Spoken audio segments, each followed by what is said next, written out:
DMTV Info, votre chaîne d'information en temps réel.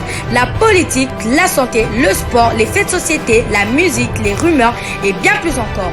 Vous découvrirez cela dans notre chaîne DMTV Info.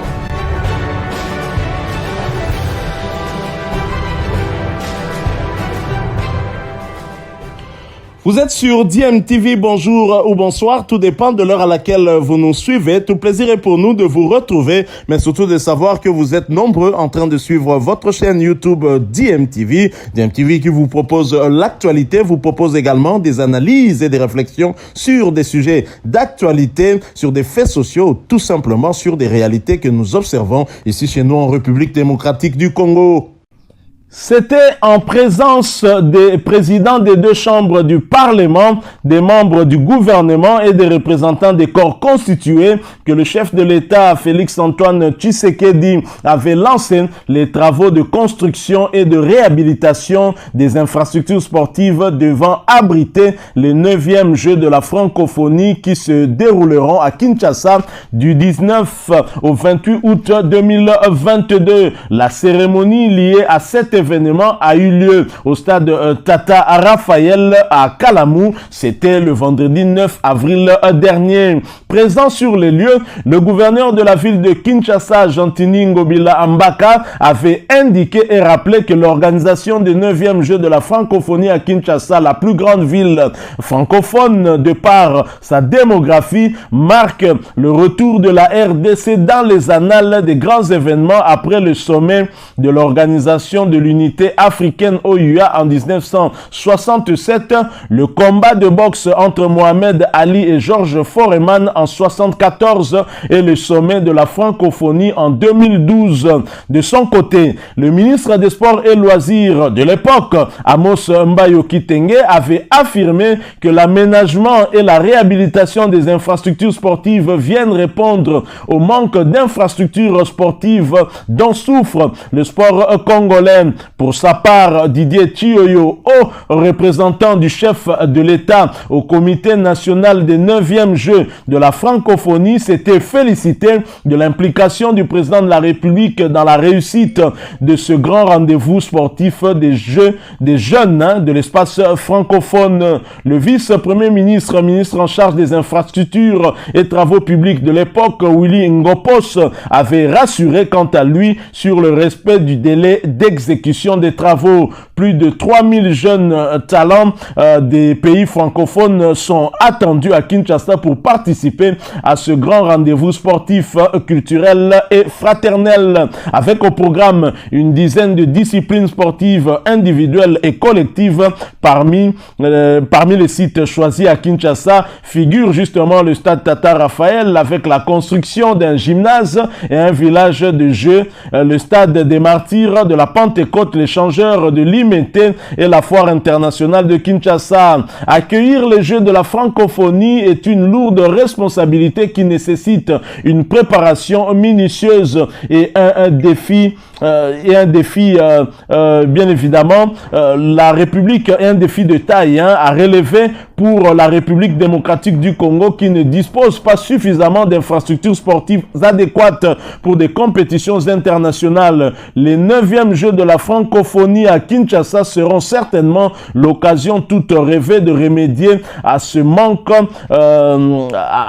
bien évidemment, comme l'a rappelé le haut représentant du chef de l'État, bien évidemment. Alors, évidemment, nous sommes allés un tout petit peu dans le passé pour essayer de revivre tout ce qui était dit lors justement du lancement des travaux de construction et de réhabilitation du Tata Raphaël, parce qu'on devait construire le village olympique dans cette enceinte, et nous sommes au mois de janvier et à quelques mois de ces Jeux de la francophonie, le stade Tata Raphaël rêvait vraiment sa plus belle robe. Et donc, pouvons-nous dire que toutes ces autorités qui étaient présentes au cours de cette cérémonie de lancement de ces travaux nous avaient menti, alors que Jantini Ngobila avait rappelé les quelques événements, parmi lesquels un un événement qui s'était déroulé justement dans ce stade et qui finalement a fait l'honneur de notre pays et même l'honneur de toute l'Afrique. Mais regardez dans quel état se retrouve ce stade. Triste parce que même ce haut représentant du chef de l'État a été démis de ses fonctions pour justement mauvaise gestion de cette histoire et des inquiétudes on peut en avoir au regard de l'état actuel du stade Tata Raphaël. Le stade Tata Raphaël revêtu de sa plus belle robe à quelques mois de jeu de la francophonie à Kinshasa, c'est ce qu'on peut lire sur les réseaux sociaux. Un compatriote congolais offusqué en tout cas par le retard pris dans ses travaux, s'inquiétant d'ailleurs que ces travaux ne prennent même pas fin, s'inquiétant aussi que finalement ce jeu soit délocalisé ailleurs parce que alors que le plus grand pays francophone en termes de démographie des populations qui s'expriment en français, c'est bien la République démocratique du Congo. Alors, si on peut constater que les pylônes d'éclairage du présent stade sont en dégradation et cela depuis plus de 30 ans. Ils contiennent, chacun en tout cas de ces pylônes contiennent 30 projecteurs de 2000 watts.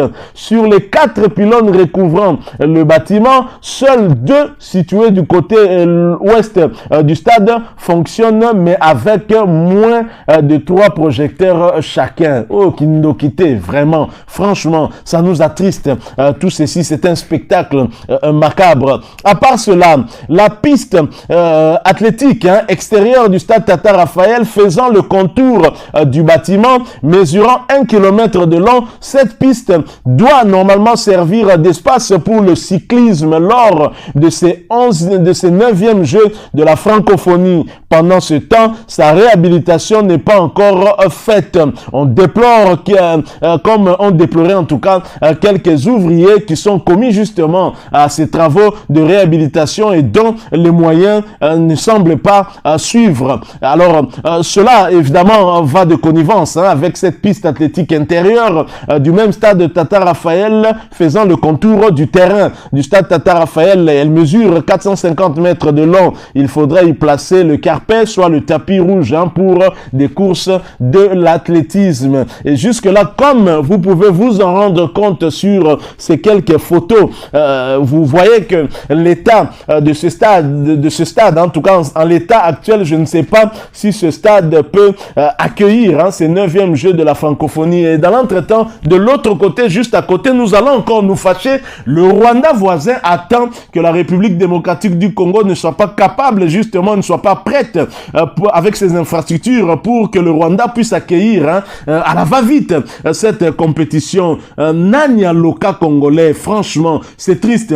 On vous place dans un poste de responsabilité et finalement, l'objectif qui vous a été assigné n'est pas atteint. Vous êtes heureux. Entre-temps, si on fait des enquêtes sur votre compte bancaire, on va constater que ce compte a gonflé. C'est vraiment triste. Le Congolais est l'ennemi du Congolais, alors que c'est l'occasion pour la République démocratique du Congo de se doter de quelques infrastructures qui nous manquent cruellement. Mais qu'est-ce qui peut expliquer que le chef de l'État aille lancer les travaux d'envergure pour ces 9e Jeux de la francophonie et qu'après qu'il n'y ait plus rien? Ça veut dire qu'il n'y a peut-être pas de suivi malheureusement, et ça n'a pas commencé avec Félix Antoine Tshisekedi.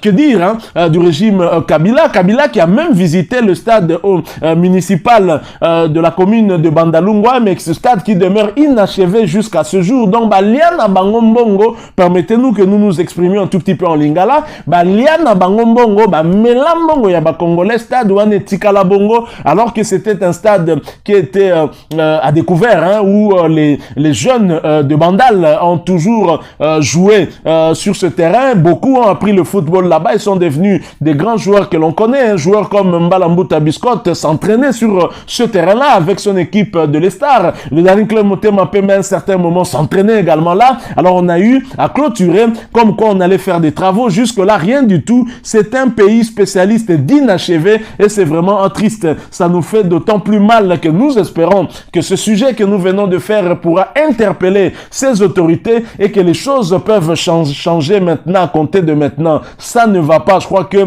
y a eu un peu trop de laisser-aller et nous continuerons en tout cas à dénoncer tant que les choses ne seront pas faites de manière correcte.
Voilà, nous sommes de retour et merci à vous de nous avoir suivis. Merci de continuer à faire confiance à votre chaîne DMTV et nous espérons en tout cas que ce sujet vous aura plu et si c'est le cas, laissez-nous un maximum de j'aime. Merci de partager avec nous aussi votre point de vue en nous laissant un commentaire. Abonnez-vous si vous êtes nouveau ou ancien et que vous ne vous êtes pas encore abonné. N'oubliez pas d'activer la petite cloche de notification en cliquant tout simplement sur celle que vous verrez apparaître dès que vous serez abonné parce qu'elle vous permettra de ne plus rien manquer des prochaines vidéos que nous vous proposerons. Encore une fois, merci à vous, avec espoir de vous retrouver très bientôt avec un autre sujet d'actualité. En attendant, portez-vous bien et DMTV vous dit au revoir.